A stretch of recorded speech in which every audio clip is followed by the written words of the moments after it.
everybody, and welcome to another episode of Eating at a Meeting. As you can tell from behind my wall here, I am not in my home studio. I am in Fort Myers, Florida, in this really cool co-share working space. But it gives me this opportunity to bring the show to you directly, and I'm here all by myself. So I'm excited to introduce you today to Taylor Flores and Kent Buell, both from Greener by Default. And we're going to talk about, as the sign says at the bottom, behavioral science meets the buffet, and how we're going to nudge event menus and catering teams at those venues towards more sustainable choices. So I'm excited to chat with both of them. Hello, you two. Hi, thanks for having us. You're welcome. And before we get into this, I'm going to tell everybody who you are. So Kent is the Culinary Director for, as I said, Greener by Default, where he channels a lifelong passion for creating more sustainable and equitable food systems into practical plant-forward culinary strategies. And you're a chef. I am. Yeah. Mm-hmm. Yeah, I'm a classically trained chef. I came up old school in fine dining in Chicagoland. Spent my first 20 years in fine dining restaurants, and then the second 20 years really driving large food systems at scale at major campuses across the country. Okay. And campus is not necessarily university campus, but could be a corporate healthcare, campus. business and education, colleges and universities, specialty venues, major museums and zoos and things like that. Yep. All food service programs. Okay. Awesome. And then Taylor is Greener by Default's corporate engagement manager, and her job is to help us as meeting professionals from the culinary side, the kitchen side, to the planners understand, more sustainable options and plant forward menus. So I'm excited to talk to both of you today about this. And we've had I had one of your colleagues on the show, I think it's like 3 years ago. Is that right, Taylor? I think so. Yeah. So it's been a while, but it's a conversation that needs to be had constantly, right? So that we ingrain it into our brains and into our menus. We've grown up eating a certain way, and we have to shift. We have to shift entire businesses. Yes. Yeah. Okay. So just a slight tangent here, because I rode 45 minutes to get here in an Uber, and I was reading my phone, which then made me a little lightheaded and whatever, motion sickness kind of thing. So the only place close to this place for me to go was 7-Eleven. And I needed something to get into my system. And I mean, I found they had fresh bananas and they had some fresh food, but the aisles are filled with overly processed candy and sugar. And, I was grateful to find my bag of Skinny Pop that I could have. And I found a bag of pistachios, that really good brand. I don't remember the name of the brand, and a banana, right? To do that. But was mind-blowing. It just made me reiterate how much non-healthy food that we have. Default. That's how, we are hamburger by default. Almost every restaurant you can go to, it's a hamburger. And that's how we grew up. It's that same 3-compartment center of the plate as a chef that is the foundation of our culinary training. That meat at the center, the starch and the veg. And I don't think that's how we ate before this all began, and I don't think it's how we can eat anymore. And that's the crazy part. Yeah. I was just going to say it's the same with event planners too. Attendees across different events really want to eat healthy. Consumers in general, at least in the US, are really wanting to, eat less red meat. The large majority of people are wanting to eat healthier, period. So it's really important to provide those healthier options. And a lot of those, as we'll talk about, later in this episode, are fueled by plant-based foods. And lots of it doesn't matter what the reason. It doesn't, all of it, 67%, I can't remember. Taylor knows the stats much better than I do. But most of us should be eating more plants and more fruits and vegetables. Oh. Period. By every metric. And you come home from an event, you're craving vegetables, right? Because craving, healthier options. And I went through a buffet recently, and I was really amazed that there was a chicken, a pork, and a beef. And they did have salads, and I laughed because it was iceberg lettuce, which has no nutritional value in it at all, or very minimal of it. And but that was the options. And I'm like, okay, for one, let's cut one of those proteins out of it and add it. We don't need 3 proteins. And I went back and looked, and the pork was not eaten. Right. And Right. the chicken and the beef were gone. But so we overmade, we didn't need to make that pork. You're speaking to an effective behavioral science proven technique, which is ratios, plant. So really, we can get into that as Taylor said later in the podcast, but if you go to a concession stand, if you go to a sit down, if you go to a huge event, all of the options are the number of options will always have been historically animal-based protein. Yeah. What we find is that as long as you're providing at least one animal-based option, whether that's meat or dairy, for example, if it's a lunch buffet, if you're providing at least one beef, chicken, pork option, and then the other options, which we advise being a majority of the options are plant-based or vegetarian, you'll have similar satisfaction levels from attendees as long as you're maintaining some freedom of choice for people to eat either plant-based or animal-based. People in general will be pretty happy about what they have. And so by providing majority of plant-based options at your event, you're really allowing people to, you're gently nudging people to, eat plant-based, eat more sustainable, healthy food options. And I wish everybody would stop throwing croutons or wheat or cheese on every single thing that they make. It does not have to taste. It doesn't make it taste extra special. It tastes good. Make it flavorful without those 2 things on there. And so then more people can eat them. Exactly. And that's actually getting to our plant-based by default strategy. Just start with, if it's a buffet, make the base of the meal plant-based. If it's a salad buffet, start with some leafy greens, leave the cheese, leave the croutons out of it. And then as a side, you can have those options with the additional proteins as well to people for them to choose, exactly what they want to add on. One challenge to that, though, was in a meeting planner recently posted in the Facebook group that if they wanted, a hotel told them if they wanted the salad deconstructed, they would have to pay extra per item. Yeah. Oh gosh, that's insane. That's insane. It's the same. It's the same line cook. It's the same chef in the back of the house. Come on, we're making just because this is how we've always done it doesn't mean I have to do it this way. Right. It's the easiest change it's so easy to make those changes in the back of the house. Right. That's ridiculous. And then my big challenge on that too is that so yes, you're going to take the cheese off of it, but I don't need a bowl this big, this tall of that cheese. And at a recent event I went to, I loved the fact that they had, it's not jicama, but it tastes like licorice. What is that called? Fennel. That's fennel. Thank you. They had a bowl of fennel to put on the salad. But again, the fennel was this big. I'm like, not that many people are going to put fennel on their salad. I love fennel. But eat it fresh. You got to power through it. Yeah. It's like eating a bowl of celery. Small bowl, right? A small bowl would have been just fine. But how much did you just waste with that? Yeah. Right. Yeah. Who grew up? Okay. So the name of your company is called Greener by Default. So can you, let's jump right into this. Like, what is the power of Greener by Default? And for planners and for catering food service companies, what does that look like in practice, and why is it so effective? Yeah, I can take a stab at that first. So when we talk about defaulting green, we're really talking about our plant-based by default strategy. It is actually our most effective strategy, hence our name, Greener by Default. And the core concept of it is to serve a plant-based meal by default and then give diners the option to swap it with the meat meal if desired. So for event planners, it can be a really easy strategy to make the food at your event more sustainable. You would really just need to state in the registration form or the RSVP form that, in alignment with our commitment to sustainability, inclusivity, et cetera, we're proud to serve a plant-based meal by default. And then you would just need to give attendees a box to check if they want to stick with the plant-based default, and another box to check if they want to opt into a meat meal instead.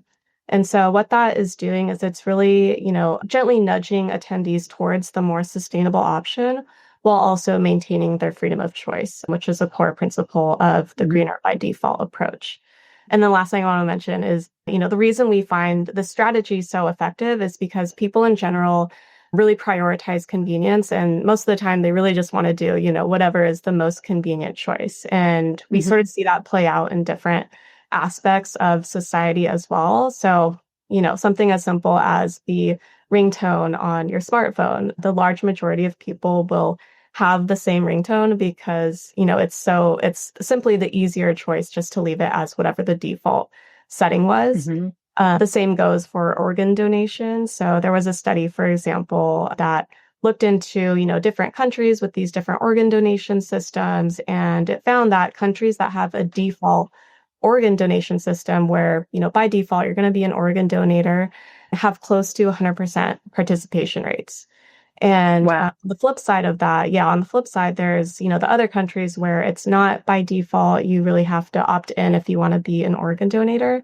Those countries only had close to around 30% participation rate. So there is definitely a lot of power in defaults. And of course, there's going to be differences in the effectiveness of this strategy on like organ donations versus the food that you're choosing at an event. And, there's always going to be, people with strong food preferences, like the hardcore meat lovers who are going to try to go out of their way pretty much at every meal to choose meat. And so the strategy might not be as effective on, those types of people. But the good news is that the large majority of people really just want to do what is the most convenient for them, even when it comes to food. And so, they're happy to eat plant-based when it is delicious and it's the easier choice. Yeah. Kent, what do you want to type in there? I was just going to say, Taylor hit on all the points. It is about making it easy. I just like I don't quit my health club, my gym membership because it's extra work. It's really about flipping the script. And as Taylor said, it's really, we're giving diners the ability to opt into meat instead of opting out of it. So it's really just a simple script flip per plated events on the RSVP form. Instead of saying, hey, you want a veggie meal? It's the opposite. It's like, hey, we have cracked pepper sweet corn risotto with wild mushroom. Do you need a meat or a veg entree? And you're not taking away choice. We're just reframing that choice. And those hardcore carnivores can still say, oh yeah, I want a meat option. Of course. Right. But most of us are going to go, it sounds kind of tasty. I'm just going to go with what they gave me. And so it's really changing the script. So Kent, just based on some of your comments a few minutes ago too, and and your experience in the culinary, running large campus food service operations, I mean, thinking at it from a conference of 6,000 people, right? How can we change that mindset of that? I want to say the property first to say, hey, this is something that we can do.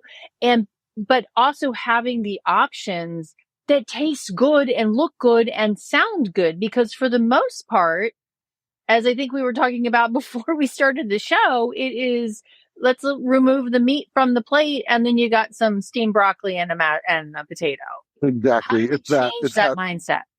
Yeah, it's that 3-compartment plate at the center of the plate where there's a hunk of meat in the middle. Right. None of this works if it isn't delicious. That's the bottom line. Taste is the bottom line. It's got to be tasty and it's got to be amazingly fantastic. And most of us appreciate a fantastic dish regardless of if it has meat or not. A spicy Thai noodle stir fry. Everyone is like, oh, that's approachable. I can get that. Pad Thai is such an easy one. I can make that without fish sauce, without egg, and everyone's like, oh, I get a Pad Thai. So first of all, we have a culinary gap. I learned traditionally, and I was just at the CIA at an event this year, and there was still the center of the plate where it's like, here's your meat, here's your starch, here's your veg. And so really, we do have to embrace building the fundamental building blocks of creating a delicious dish, where it's like, we start with a grain. We add, a pulse, a legume, a bean, a pea. And then it's just our imagination. For 6,000 people, it does have to start creatively.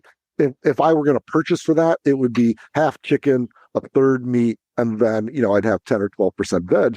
Instead, let's make 2 veg options and 1 meat option. Let's flip the script. Let's look at ratios and say, hey, I can do an approachable dish. I can do an out there dish. And then I'm going to do a veto vote, which we all have on our menus, which is where someone's like, no, I'm scared to try something. I'm just going to have my standard option. So really, we have the ability and the science to back it up. that says there's options out there, and our interventions work without any interruption in guest satisfaction, which has been the really piece. We're not beating them over the head. We're not saying, hey, these are just subtle changes in the background where we get to where as the leader, as the event planner, as the chef, I get to be like, oh, here's the shift. And then I'm going to say one point, you said, how can we get the venue to change? What, as a planner perspective, the bottom line is beans and rice are cheap. Our initiatives in aggregate save money, and beef prices are soaring. And from a resource standpoint, we have every reason to eat more beans and rice. It drops to the bottom line as well, especially on a big event. Okay, so I have two questions to come out of that, and Taylor, I'm going to come back to you in a second. I want to know at what point or what moment or experience, Kent, led to you realizing that the system has, needs to change based on your culinary experience. Yeah. But then two is, my second question left, but it was about the price of meat and beans and I'll come back to it. So answer that first question. I'll remember the other one. It's a great question, Tracy. It wasn't a single moment. The pandemic didn't cause any rifts in our food system. It just ripped the Band-Aid off of issues that were broken. But I had two pivotal moments.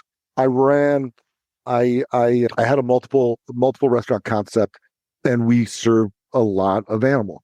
And so as the responsible chef, I thought I needed to see the entirety of the process.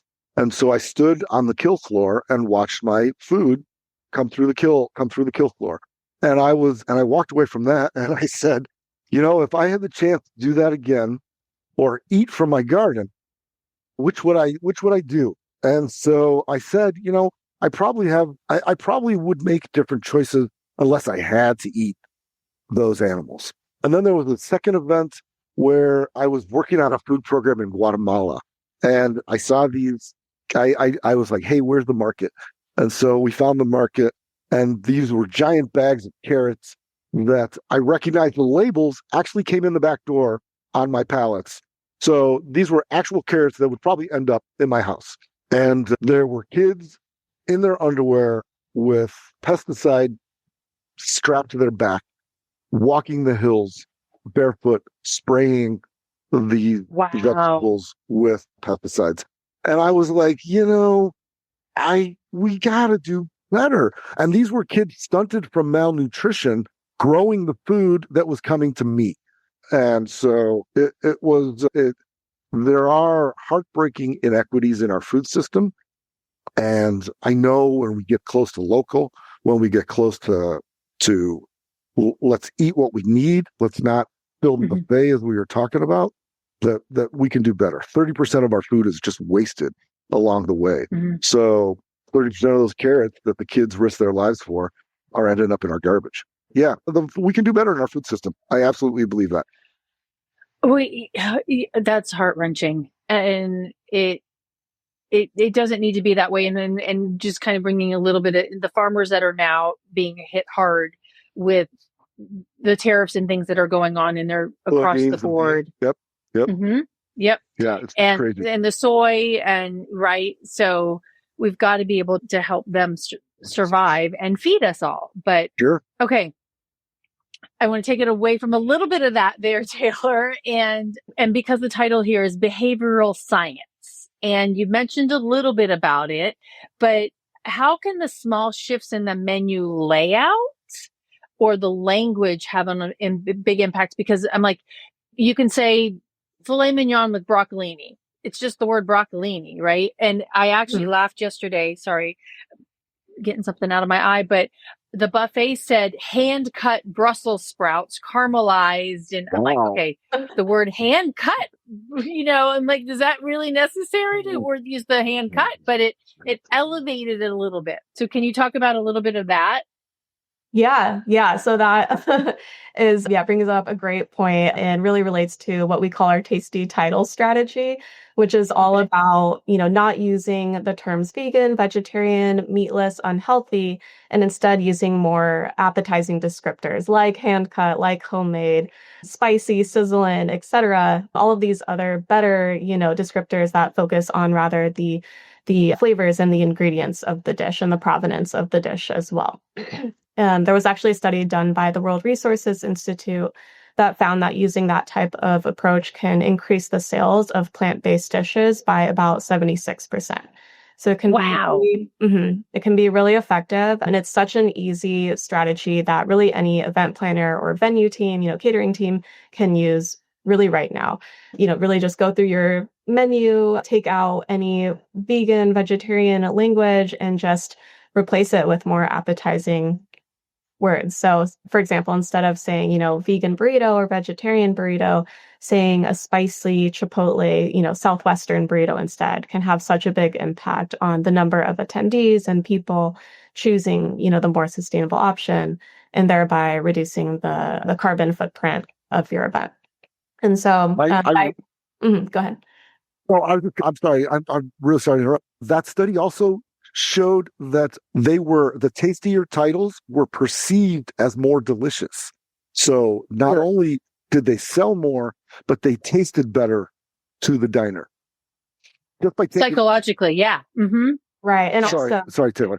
No, you're good. Yeah, another point that relates to that is people in general also just don't want to be reminded, of what they are missing out on by using the words meatless or vegan, vegetarian. And, furthermore, some people just don't associate vegan food, or they do associate vegan food with food that's like tasteless or boring, unfortunately.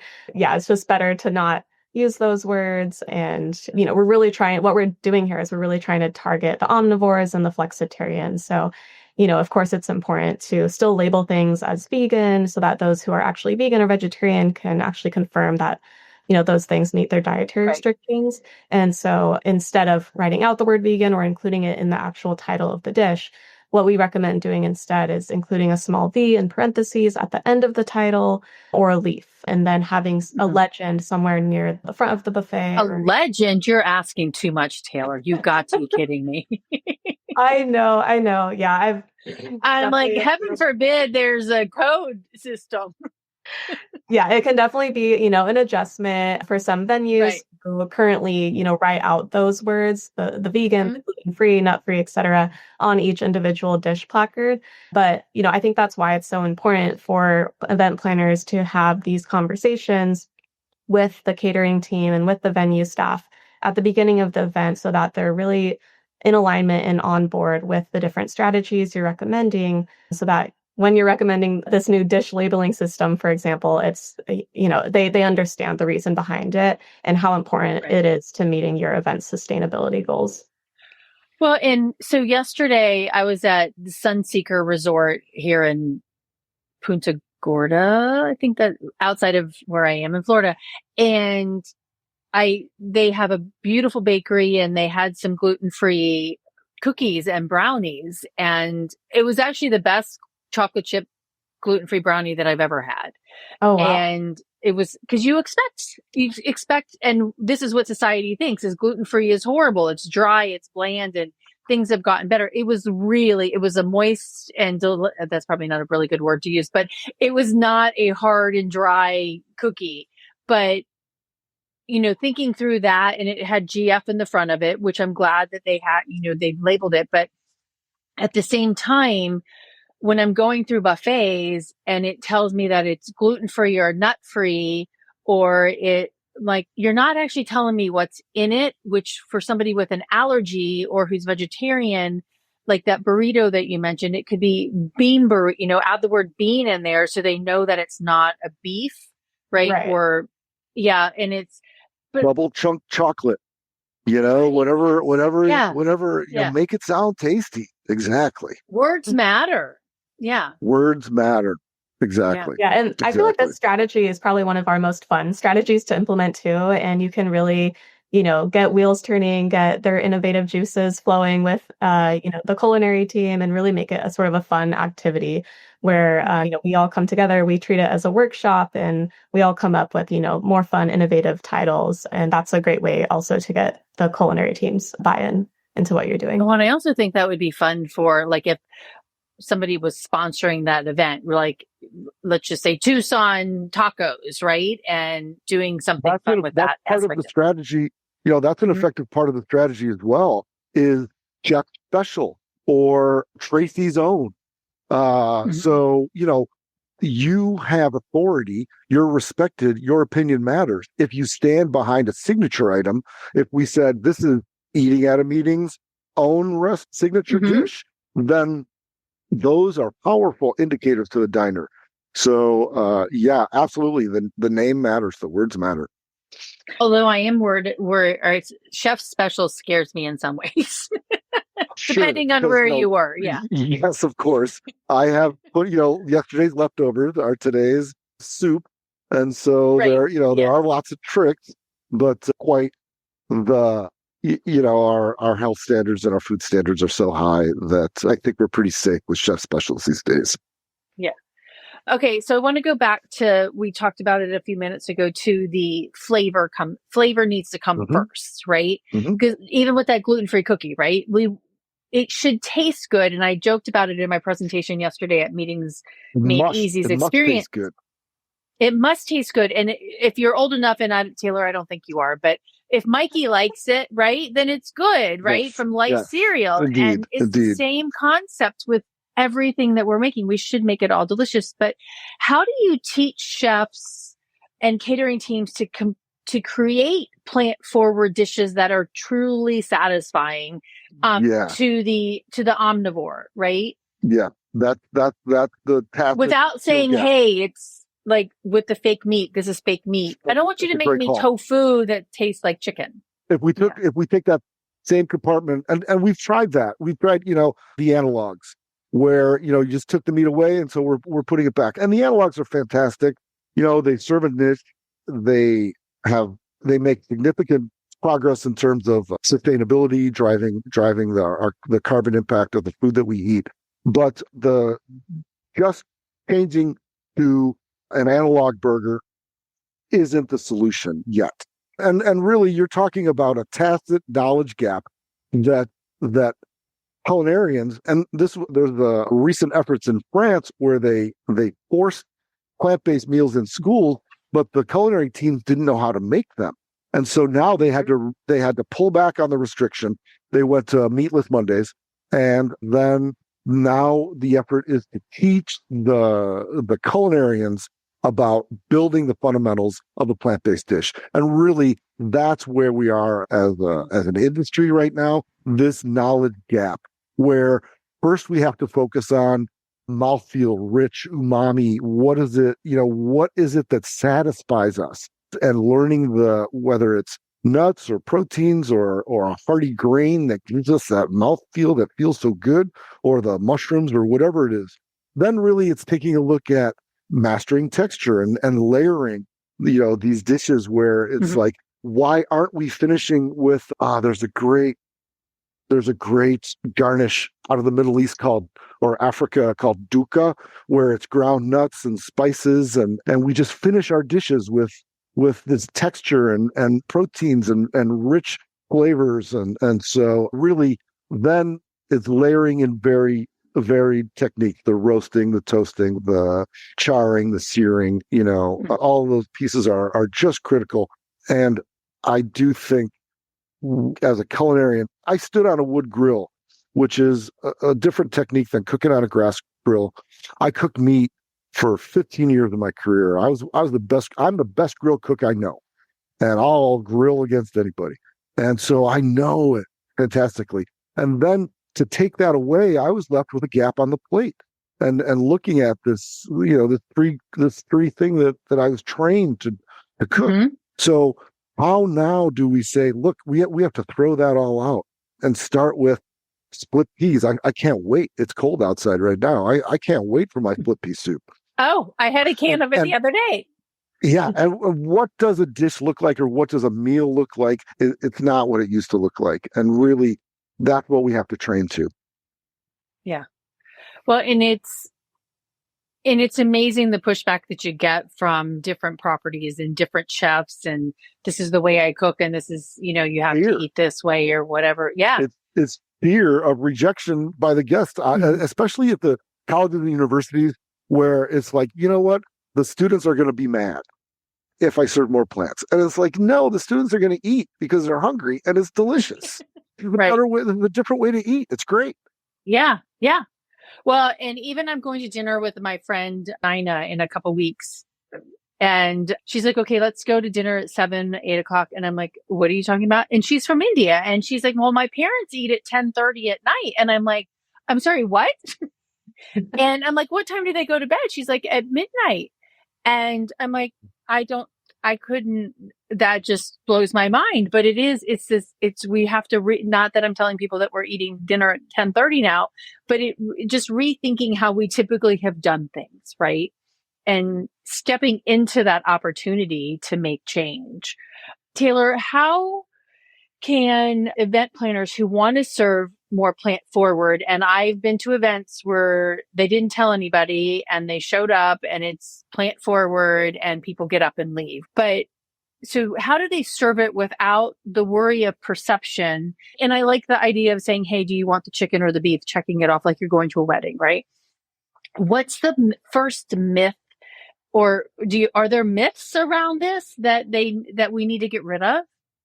Yeah, for sure. This has come up in a couple of conversations that I've had with different event planners, which is this myth that, attendees will not be satisfied with plant forward meals and it won't meet their value expectations when it comes to the type of food being served at the event. Some event planners will come to me with this concern of, well, we're charging, thousands of dollars for a person to come to our event. We want to make sure that the food is valuable for them and provides a good experience. And in reality, as long as you're making sure, the plant-based dishes are delicious, and, some of these points go back to what Kent was talking about, that they're protein rich, they have a carb, they're cooked well, they're appetizing, they're plated well. As long as you're meeting those basic requirements, there really should be no problem in creating plant-based dishes that are really delicious and meet people's expectations. And actually, in many cases, plant-forward menus can actually provide more value than a typical event menu. I think people nowadays are, starting to get tired of the typical chicken parm and the turkey sandwiches being served at events. Right. So just by providing a plant-forward menu at your event, you can actually be providing a more unique experience and more valuable experience for attendees. And yeah, again, there's lots of delicious plant-based, unique, innovative options that you can serve to meet those needs. Some examples would be, a buffalo chickpea sandwich with maybe some plant-based ranch on the side. You could do a tofu scramble, breakfast burrito with some tater tots or hash browns, kimchi mac and cheese bowl that's plant-based. Lots of fun, creative dishes that you can add into your menu. Well, and the breakfast thing too. I mean, if like I looked at eggs the other day at a hotel that I was at last week, and I'm like, I didn't want to eat those scrambled eggs because they just didn't look. They looked very dried out. They did not look like scrambled eggs. And I know a lot of people, with the cost of eggs right now, are using liquid eggs, and they've always used liquid eggs. I understand that, but I was like, yeah, no, I'm going to skip this. I'll go have my hard-boiled egg. I'll go find a hard-boiled egg somewhere else, right? Yeah. Yeah, that's like a great example and a great opportunity to be able to swap an animal-based food with a plant-based food that's more innovative and fun. So instead of doing just scrambled eggs for your breakfast buffet, do like a plant-based breakfast burrito or tacos, make it fun. Yeah. Yeah. A lot of the world eat porridge for breakfast. Yep.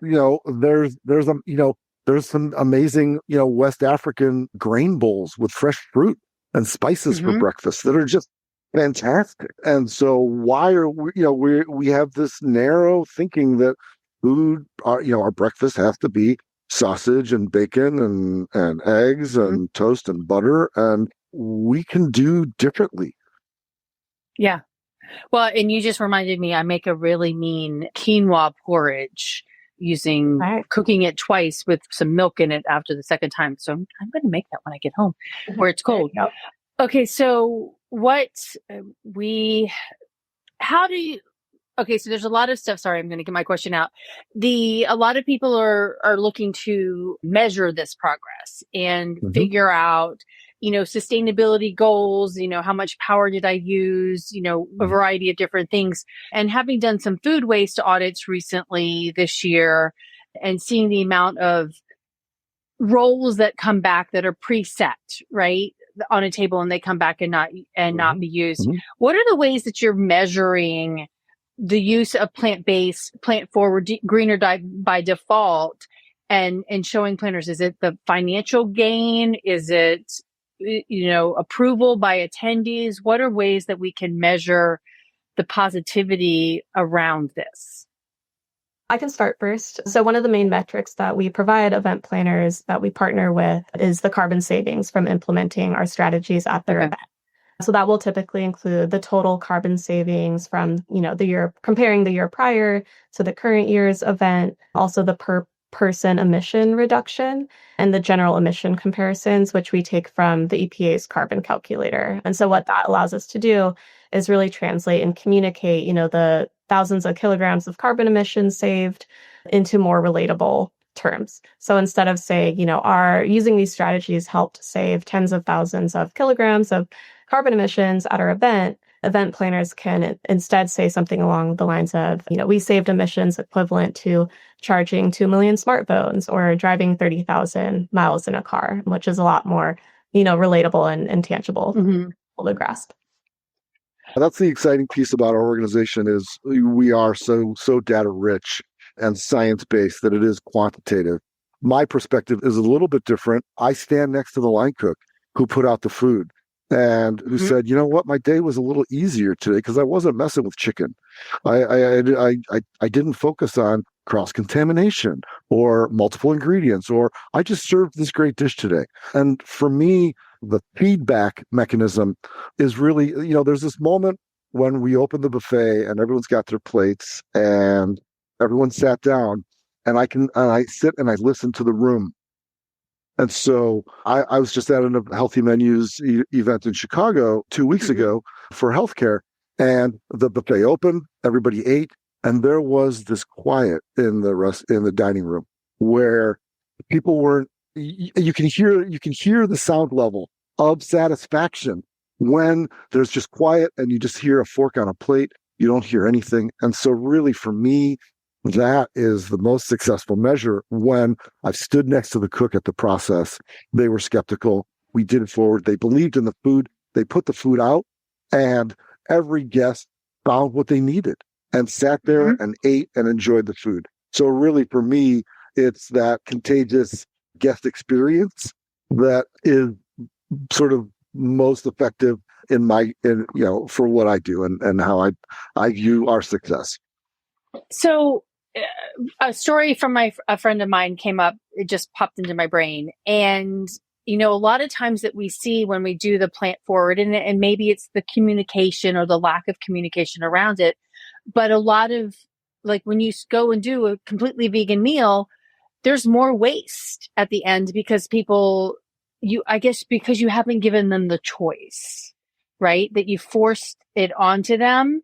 And is there a way to measure that? Have you done that to see how that is? Because a lot of times those vegan plates are just, people don't eat them. Does that make sense? Yeah, I think honestly, our approach of maintaining diners' freedom of choice by having at least, one animal-based or meat-based dish available can definitely reduce food waste in case, as you mentioned, there's some people like the hardcore meat lovers who maybe the plant-based by default strategy isn't going to work on them. So they're really still going to go out of their way to try to find a meat meal. But generally, when we work with an event planner or any organization, we're not only helping them to serve more plant-based dishes, but we're helping them make their existing plant-based options more appetizing, more delicious by using those tasty title strategies, by providing culinary training with the staff and the culinary teams. So that in itself, just making their plant-based dishes more delicious can help drive down food waste of specifically the plant-based items. And then, if you look at total embodied energy of that waste, throwing away the chicken or the beef at the end of is a lot different than throwing away the fruits and vegetables. And so, sure, there's waste in every event. We see that, and 30% of the food that we grow in the United States goes to landfills.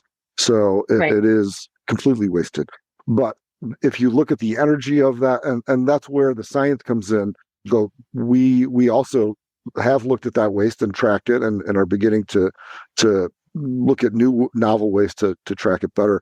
But I feel a lot better putting something on the compost pile than I do if it was grown and slaughtered and shipped and cooked and thrown out. Okay. All right. That makes sense. Okay.